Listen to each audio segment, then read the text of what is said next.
It begins with hush, a winter morning where sound travels like a slow breath across fields older than any flag. A war enters this silence, not as a single moment, but as a tide of decisions, fears, and calculations layered over time. Steel rolls where wheat once waved. Satellites look down with indifferent eyes. Bridges wait, both physical and imagined, to see who will cross them and who will fall. The camera of memory widens. To understand why Russia could not fully conquer Ukraine, the story must not stare only at missiles and maps. It must walk backward, through the long corridors of empire and famine, of rebellions remembered and forgotten, of borders that moved like rivers in spring. The present is a structure built on many hands. The invasion is the top floor of an old house. The air still holds the dust of other occupations, other withdrawals, other bets placed on the will of people who plow and sing and bury and build again. Before a column advances, a century breathes, and in that breath an answer begins to form, faint as frost on glass. Not victory, not defeat, but the limits of force in a world crowded with memory. The first question, then, is not how tanks moved, but why they met a country already awake, already organized by its own scars. The silence, if one listens, is busy. It contains rail timetables, village councils, church bells, factory shifts, encrypted messages, and the shallow graves that teach entire towns what never again must mean. In that silence, a line is drawn that no decree can erase. The map will not explain it. The soil will. What if the ground itself had learned to refuse? The ground remembers empires. The steppe holds hoofbeats from khanates and armies that slept under the same cold stars. The Dnipro flows like a spine through stories told in 3 languages and thought in more. Ukraine has been both bridge and battleground, its plains a corridor for trade and invasion, its cities ports where ideas and grain met the world. To the west rise forests and hills where small communities learn to survive by tying knots tighter than borders. To the east, the land opens, inviting movement, complicating defense, but also teaching dispersal, patience, and the art of making many small obstacles where one wall would fail. Power came from the north, the south, the center. It came as empire, revolution, and plan. Each left a layer, administrative boundaries, railway alignments, industrial zones, languages of work and of home. These layers did not cancel each other. They stacked, creating a people used to reading between systems, translating rules into survival. When the 21st century brought a modern military machine to this landscape, the machine discovered it was not meeting an empty road, but a terrain full of memory-based defenses, informal logistics, family networks, civic routines, a habit of adapting. The bridge had learned to be a battlement. The battleground had learned to be a home that would not leave. The event that mattered was not the first salvo, but the awakening of a nation's everyday infrastructure, turning from routine to resistance without changing its basic shape. What appears soft from afar Fields, villages, churches behaved like hidden armor. How do you conquer a country that has rehearsed crisis through centuries of being in the middle? Centuries turned under the sign of the double-headed eagle and the hammer and sickle. Ukraine's identity entwined with Russian power, sometimes willingly, often under pressure that bent language, law, and life. In imperial times, Ukrainian elites sought spaces of culture within a larger imperial frame, publishing, teaching, petitioning, enduring long winters of censorship. Villages kept their songs, even when schools taught different alphabets and ideas of belonging. Revolution came like a storm promising harvest. It delivered both. The Soviet era remade the land with tractors and quotas, with electrified dreams and centralized fear. It tied Ukraine into a vast industrial web, coal, steel, machinery, making it vital and vulnerable at once. Cities grew, classes shifted, history was rewritten on classroom chalkboards, while the countryside tried to negotiate the new terms of survival. This entanglement matters because it created shared institutions, shared industries, and also shared traumas. The legacy was not a simple divide. It was a lattice, binding and rubbing, producing friction that could heat into fire.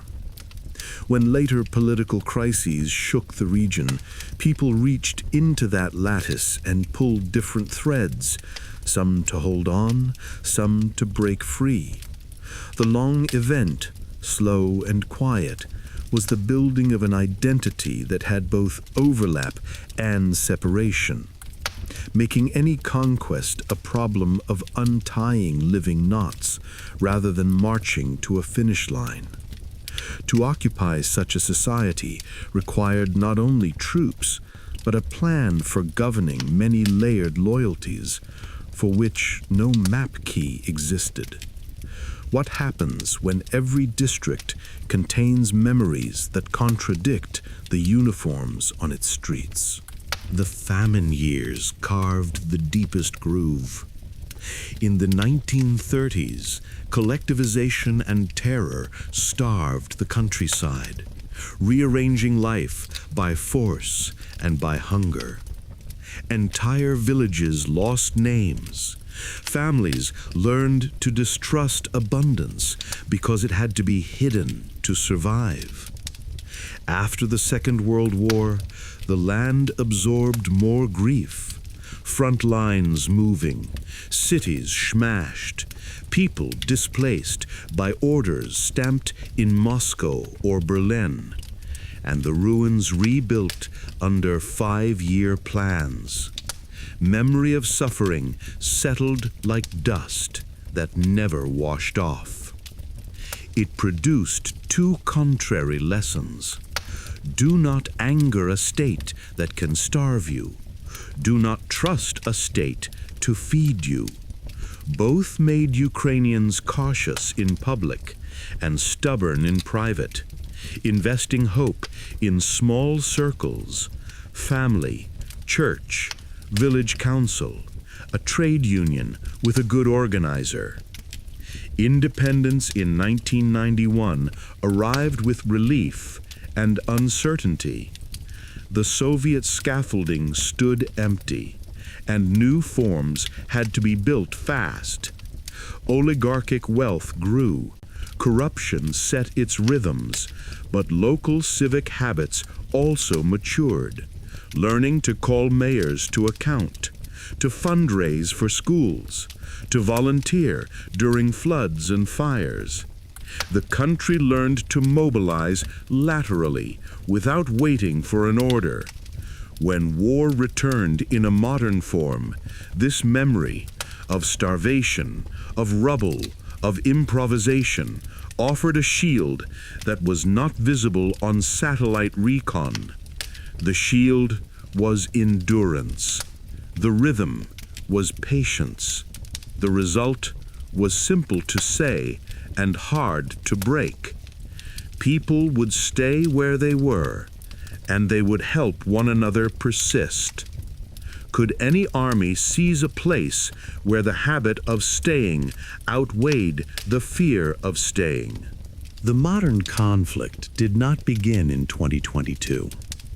It sharpened in 2014 when Crimea changed hands and a quiet, then loud resistance formed in the east. Before armor columns pushed toward major cities, there were barricades of tires, committees that decided who would patrol which street, digital chains of message groups trading coordinates and cautions. A new era of warfare, hybrid, informational, partially deniable, arrived. Lines on maps looked firm. Loyalties on the ground moved with broadcasts and paychecks, with family ties and media streams. Ukraine's state was imperfect, but elastic. It bent, reorganized, learned. Battalions formed. Veterans rotated into politics. Civil society discovered logistics at scale. Food, medicine, helmets, radios, purchased by donations of small sums from many. The event of 2014 was not only territorial loss, it was institutional growth under pressure. When larger invasion plans were drawn 8 years later, they aimed at a state imagined as brittle. They met one that had already been stress-tested and had cultured a resistant yeast in every city block. The surprise was not that tanks could move fast. It was that towns could move faster, absorbing and redirecting the blow. In 2014, a new script had begun to write itself in volunteer depots and municipal basements. In 2022, that script was read aloud by millions through action more than words. What plan could succeed if it still used an earlier draft of the opponent's character? When the full-scale invasion opened, it unfolded like a clock whose gears did not fit. Operational assumptions, quick decapitation, fragmented defense, limited external response, failed in sequence. Geography intervened. The rivers, marshes, and urban belts created funnels that punished speed without supply. Highway warfare looked clean on slides, but became tangled in snow, mud, and resistance using familiar ground. The Dnipro became a moat and a mirror, reflecting the limits of amphibious ambition. Cities with complicated suburbs and industrial zones turned into labyrinths where heavy equipment could not claim the final yard without hours that gave defenders time. Air superiority came contested, not absolute. Anti-armor technology shrank distances that once belonged only to artillery. The event that mattered was the collapse of the first timetable. The second timetable was never written. The improvisation that followed bore costs measured not in columns advanced, but in cohesion eroded. Conquest, to be permanent, requires administration. Administration requires acceptance, or at least quiet. Instead, each day added noise. Local resistance, targeted strikes, bridges cut, depots burned, roads cratered. The initial shock subsided. A larger logic took hold. In a country this size, with this density of civic ties, any occupying force needs more people, more money, more legitimacy than any 20th century manual had accounted for. How long can a campaign last when the calendar itself becomes an adversary? Alliances shifted from posture to practice. Sanctions tightened like a tourniquet applied carefully to avoid global collapse, yet firm enough to slow a war machine's blood flow. Financial networks reclassified risk. Shipping routes bent to new constraints. Energy contracts unraveled and rewove with different partners and prices. Technology added its own pressure. Satellites provided granular awareness. Drones multiplied the eyes and hands of small units. Encryption made civilians into messengers and scouts. Information became a front where narratives fought for oxygen. In that space, endurance mattered as much as accuracy. Repetition, framing, and restraint decided how long an audience would care. The event outside the battlefield was a widening circle of consequences. Aircraft orders delayed, pipelines repurposed, factories retooled. Europe stared into an energy winter and chose new arrangements. Expensive, but stabilizing over time. Each external decision altered internal possibilities for both states at war. The invader carried the weight of defending a narrative against sanctions and setbacks. The defender carried the cost of survival while inviting investors in a war zone. The asymmetry was clear. Land could be seized in weeks, but legitimacy in a networked world required years. If conquest produced isolation that kept growing, and resistance produced solidarity that kept paying, what would the balance look like in a second winter or a third? The paradox deepened. A country smaller in economy and arms held back a larger force by distributing strength. Logistics became the decisive language. Supply lines stretched like nerves. When severed, limbs went numb.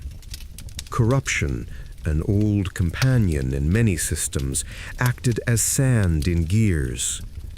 Budgets miscounted, supplies siphoned, maintenance deferred, small failures compounded into strategic drag. Meanwhile, the defending side learned to shorten loops. Civilian cars carried vital parts. Repair shops became workshops for drones. Railways shifted schedules at night to move brigades like freight no one was allowed to see. Decision-making flattened where it could. A captain with good terrain knowledge mattered as much as a general with a map far away. The event repeating daily was adaptation. New routes, new camouflage, new agreements with neighboring farmers who knew where a heavy vehicle could cross without sinking. No doctrine could keep up with the invention that scarcity demands.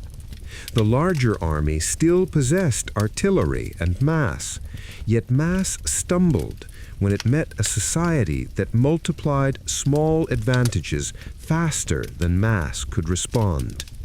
The paradox was not romantic, it was arithmetic. 1,000 nimble solutions against 100 blunt instruments. Which number adds up faster under pressure that does not end? Morale weighed more than forecast. On paper, brigades are numbers.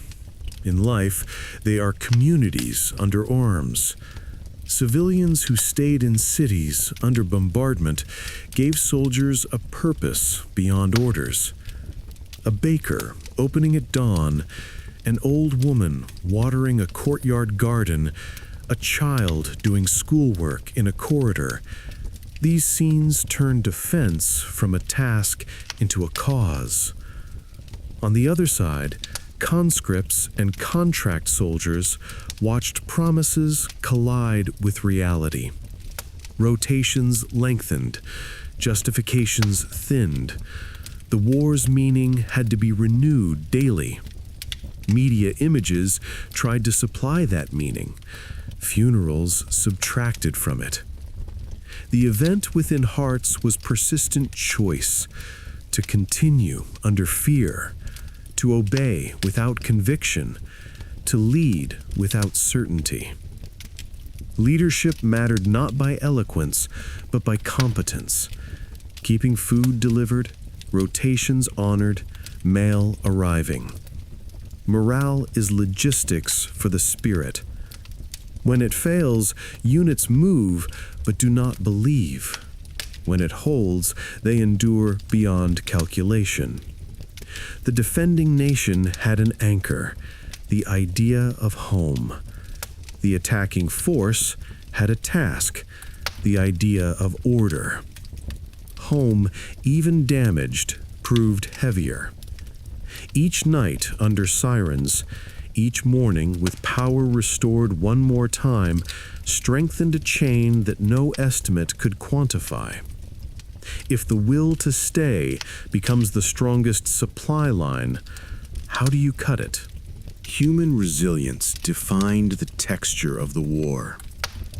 Apartments became shelters and clinics. Schools became kitchens. Metro systems became dormitories with rules and routines. Craftspeople repaired body armor beside sewing machines that once made dresses. Coders worked between outages, shipping updates that kept networks secure. Farmers harvested between alarms, learning the times of drones, the way earlier generations read the sky for rain. Families split across borders, then stitched themselves together through calls and remittances and return trips carrying generators in trunks. The event, visible only from above, was a vast choreography of staying functional. Not heroic in tone, but stubborn in practice. In that choreography, identity hardened quietly. Independence ceased to be a policy preference and became a habit of life, like locking a door or boiling water. The cost was immense, counted in lives and futures detoured. But the cost purchased time, and time punished the ambition of full conquest. Each month extended the list of things the invader would have to administer: schools, pensions, courts, trash collection, culture, dissent. Instead of shrinking, the problem grew. Rule requires routine. Routine requires consent, or at least fatigue. The defender refused fatigue. The question, approached slowly, became unavoidable. How can one hold what must be cared for if care is the very thing not available to an occupying hand? The battlefield widened beyond trenches. Energy grids flickered, then steadied through layered repairs. Substations became contested nodes. Technicians in hard hats worked under curfews, restoring circuits like stretcher bearers for a city's pulse. Each repair was an event. A neighborhood's lights blooming back to life. Refrigerators humming, phones charging to carry the next day's messages. Across borders, gas flows reoriented, tankers rerouted, contracts rewritten in tense meetings that lasted into exhausted dawns. The rhythm of dependence shifted a few degrees each week until winter markets felt different winds. The invader watched revenue bend. The defender watched resilience gather. Undersea cables and cloud servers took on the quiet importance of bridges. They let a country keep its memory intact, archives, bank ledgers, medical records, so that administration continued even when offices were rubble. This was not the old calculus of conquest. It was a ledger where lines of code added up to a stubborn continuity of daily life. If the world's pipes, wires, and data centers became part of the front, then victory depended on their patience as much as on any brigade's. And patience has its own weather. Would endurance hold when winter bid again and markets asked their always difficult questions? Geography remained the first teacher. Forest belts provided cover. Marshlands set traps that required humility to cross. The Black Sea shifted from a highway to a contested basin where missiles, mines, and legal claims reshaped shipping patterns. Grain corridors opened, closed, and opened again under guarded agreements. Each iteration a reminder that food is as geopolitical as fuel. Rail dominated the interior. Trains carried brigades and wheat in alternating breaths, protected by schedules known to only a few. Bridges became characters with their own biographies. Built under one flag, bombed under another, rebuilt under none. Each span the difference between a salient held and a salient abandoned. An event repeated with variations. An attempted encirclement the geography refused. The bend of a river, the stubbornness of a ridgeline, the fragility of a causeway, these small features turned plans into revisions. Maps learned modesty. The idea of sweeping control diminished, replaced by the messy work of holding crossings that never stay quiet. If such crossings are the hinges of a campaign, how many hinges can one army oil each day before the doors stop moving? Economics spoke with an iron voice. Sanctions cut some arteries and left others throbbing with rerouted flows.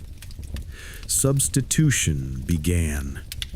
Chips from new suppliers, metals from different mines, components smuggled through long detours that made everything slower and more expensive. Insurance premiums rose like unseen tides beneath cargoes. The defending economy shrank, then adapted, redirecting labor and investment to tasks that mattered most: defense manufacturing, repair, agriculture that could be protected, services that sustained morale. Diaspora money acted as counterweight. The event that mattered was the creation of a wartime equilibrium, unstable but workable, where factories ran night shifts under blackout curtains and budgets were written with assumptions about aid and taxes in a country at war. The attacker's economy bore a different strain. It could still produce, but at rising cost and narrowing choice, with capital cautious and future growth discounted by calculations whispered in boardrooms.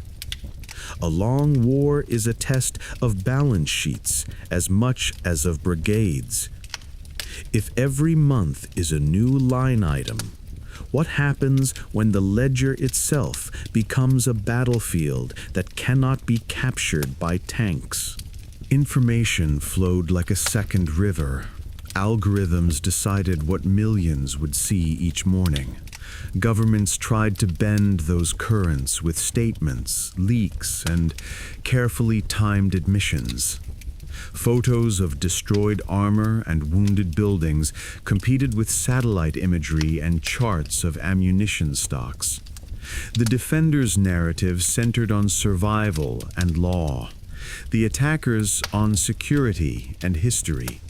Both sought sympathy, legitimacy, and time. An event in this river could be as small as a clip that changed faraway voters' sense of risk, or as large as a revelation that moved a parliament's vote. Journalists traveled, verified, revised. Propagandists flooded the zone.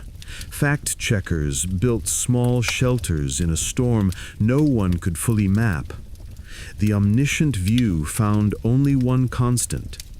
Audiences tire unless reminded why they care.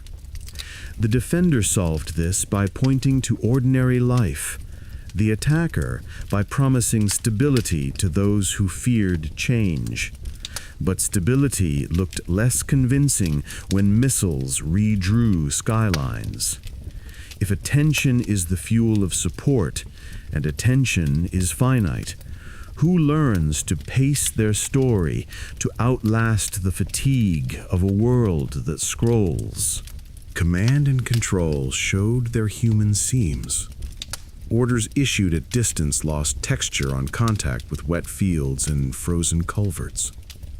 The modern battlefield punished rigidity and rewarded trust over hierarchy.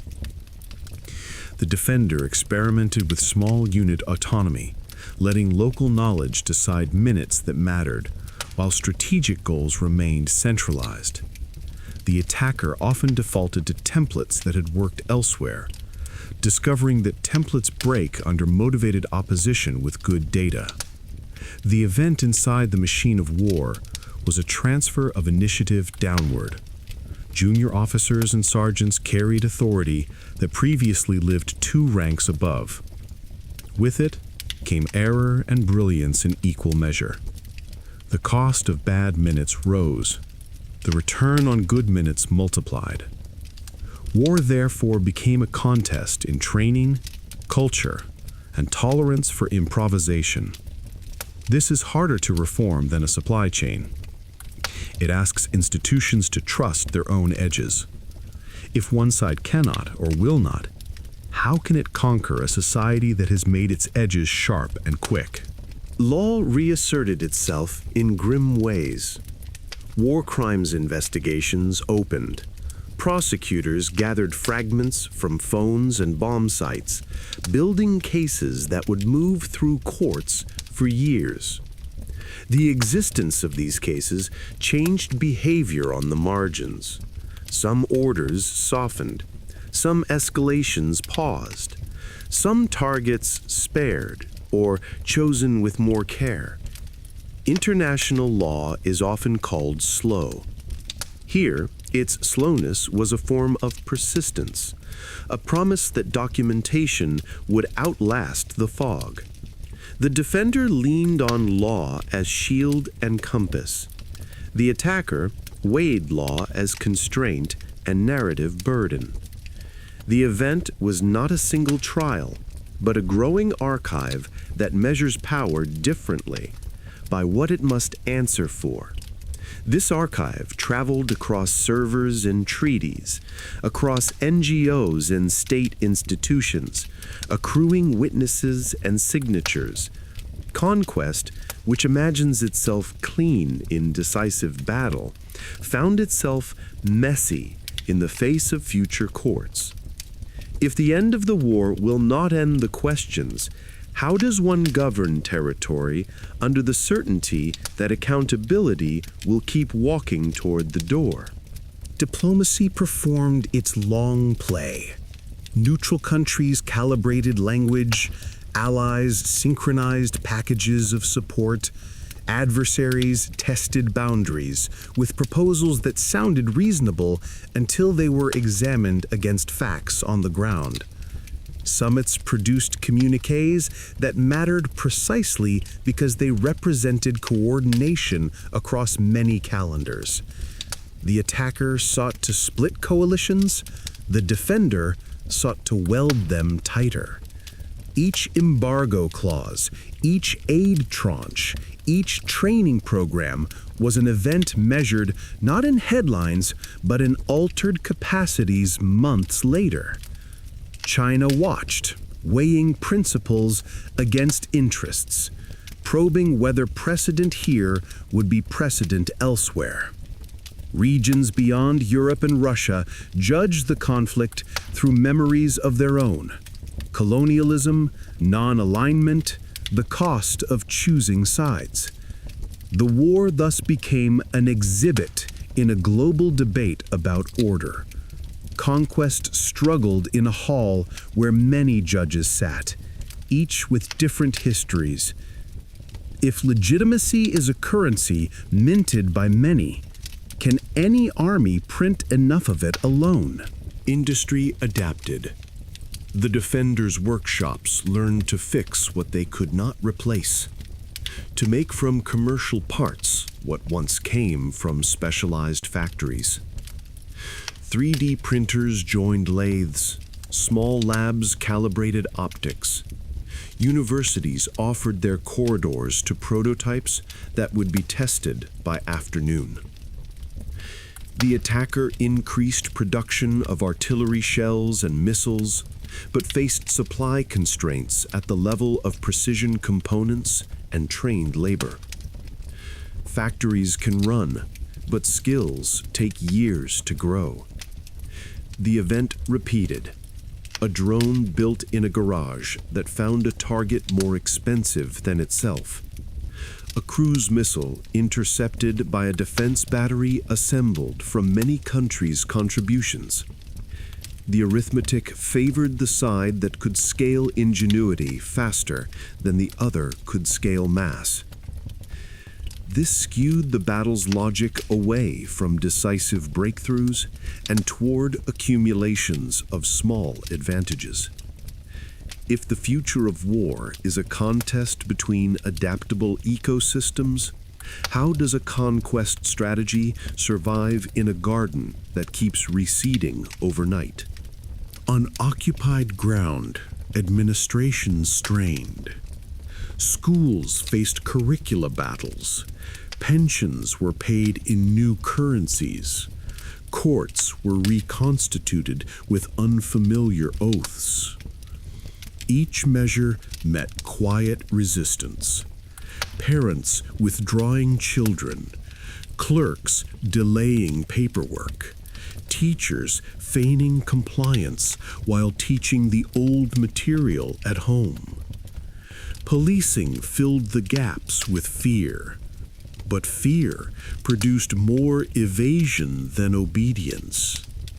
The event underreported was the attrition of governability, taxes uncollected, infrastructure undermaintained, talent leaving or going silent. The cost of holding territory grew as the pool of willing administrators shrank. Occupational governance is delicate work. It rarely survives sustained hostility from the governed. Without legitimacy, every permit requires force, and force is expensive. If the ledger of control requires constant payments in intimidation and subsidy, what happens when the treasuries feeding both begin to thin? Time, the quiet adversary, advanced. The attacker rotated units, but veterans carried skepticism back to barracks. The defender buried its dead and trained replacements under the weight of names that classrooms would one day recite. Strategic goals blurred as initial aims met costs that could not be hidden from households.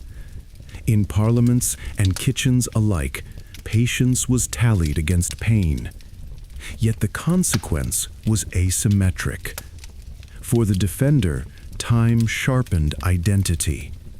For the attacker, time diluted certainty. Each season brought a new adaptation.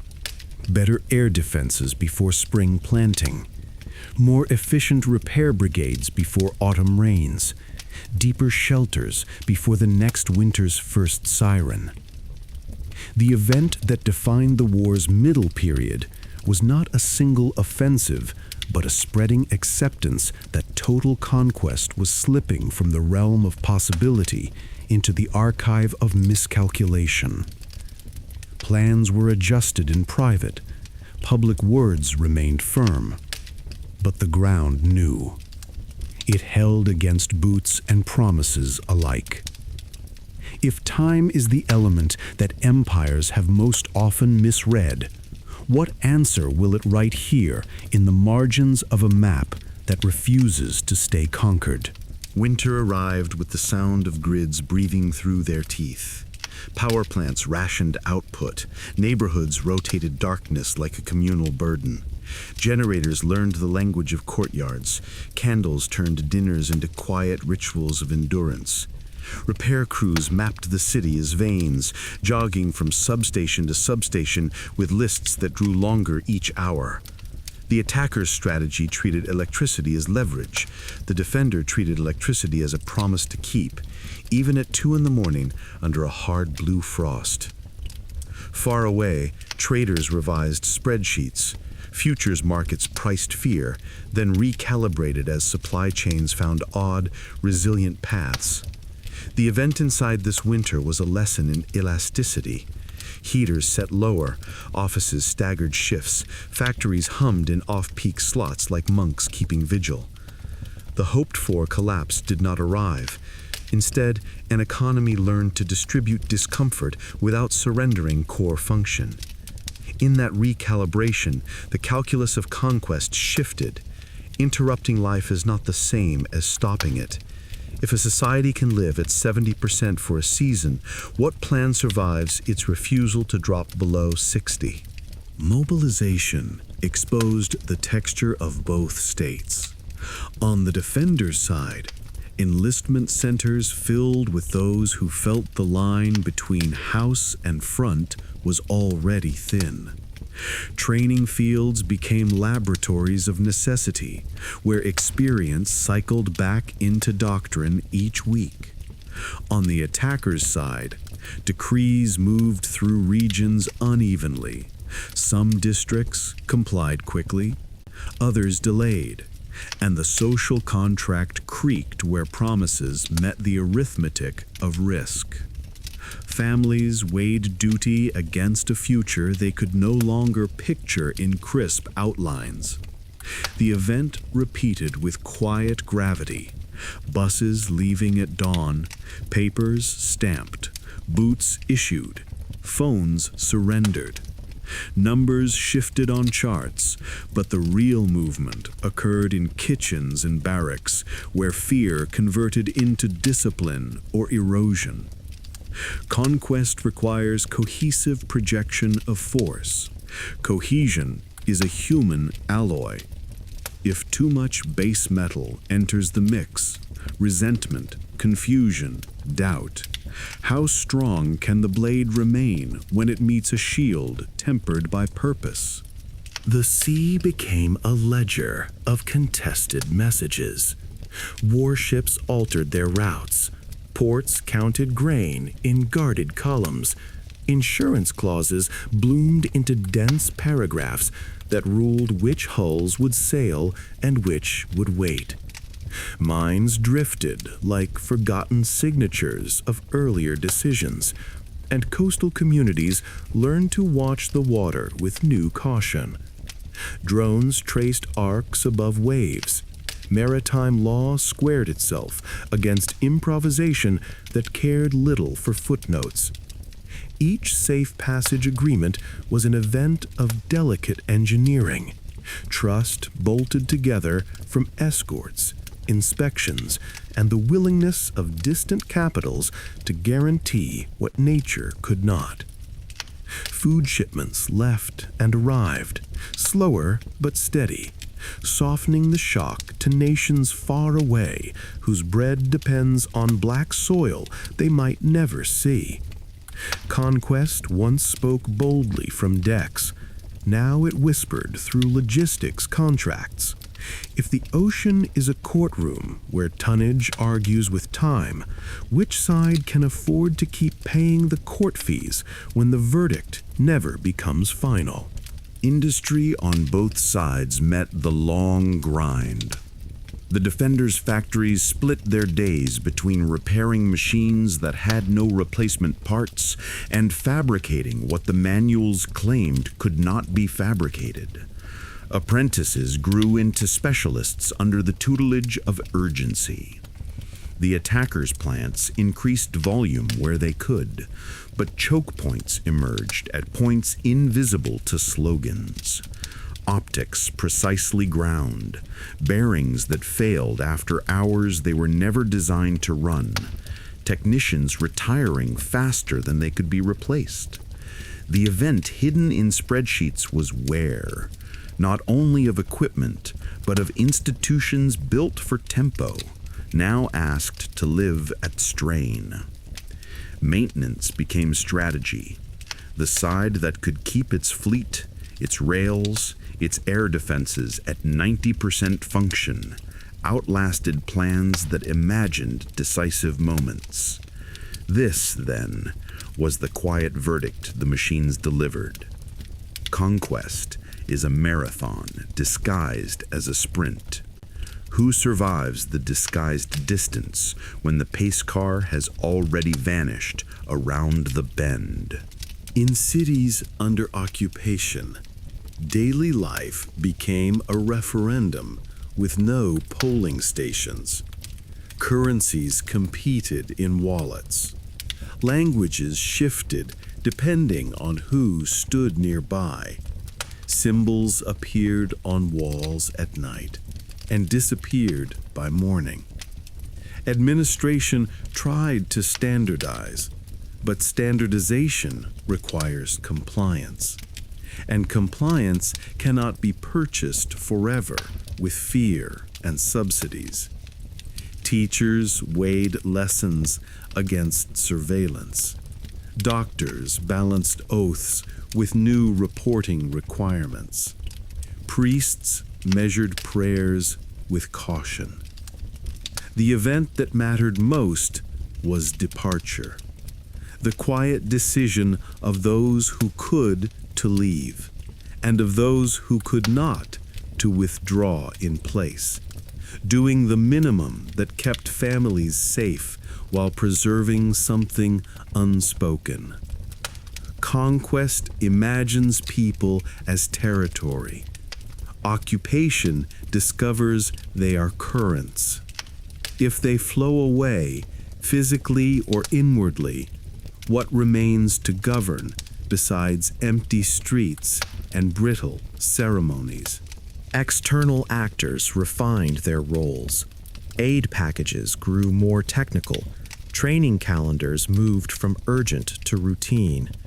Oversight mechanisms tightened to reassure distant legislatures that support flowed as promised.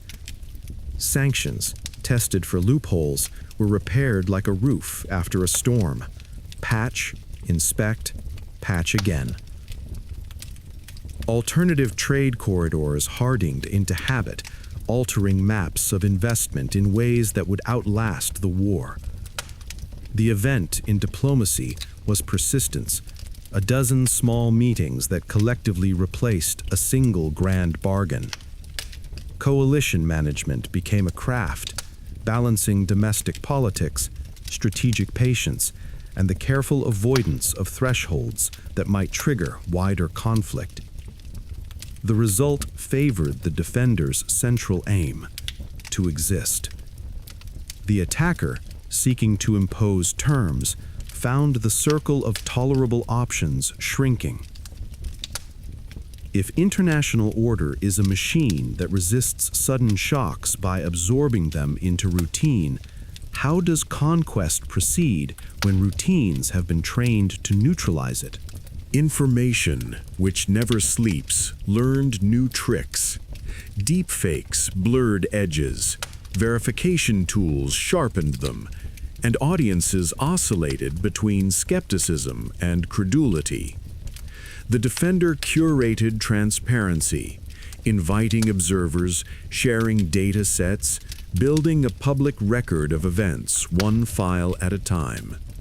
The attacker curated ambiguity, planting doubts, amplifying uncertainties, asking the world to accept that the fog was itself a kind of truth. The event with the widest ripple was the normalization of OSINT, where citizens and researchers constructed mosaics from fragments, a plume here, a serial number there, a timetable matched to shadows. This democratized scrutiny redistributed narrative power. Conquest thrives on controlled stories. Distributed forensics undermines control. If the world becomes a panel of patient examiners, what room remains for a myth to steer policy unseen? On the front, adaptation favored the nimble. The defender combined precision strikes with earthbound caution, advancing where supply permitted and stalling where ground insisted. The attacker fortified, conserving strength, trading space and time in some sectors for pressure in others. Lines moved in meters, not miles.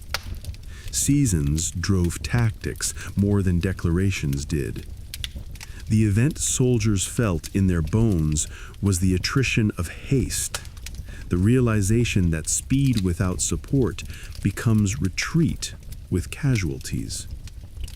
Villages changed hands, fields became maps of craters, and hedgerows recorded the slow grammar of maneuver under surveillance from everywhere. In such conditions, a total conquest requires a chain of miracles: perfect logistics, unbroken morale, superior intelligence, favorable weather, and an opponent that obligingly collapses. The chain did not form. Breaks appeared, were repaired, and appeared again. If victory requires the improbable to become routine, how many failed miracles can a strategy absorb before it becomes something else entirely? Morale at scale continued to act as the decisive instrument. For the defender, meaning anchored endurance. Independence was not a negotiable preference, but the premise of waking. For the attacker, meaning became more conditional, attached to shifting objectives and the maintenance of domestic equilibrium. Ceremonies, media, and compensation were deployed to sustain that equilibrium. None of them could wholly replace trust. The event that repeated with solemn frequency was commemoration. Names read aloud, photos held, candles set in winter wind.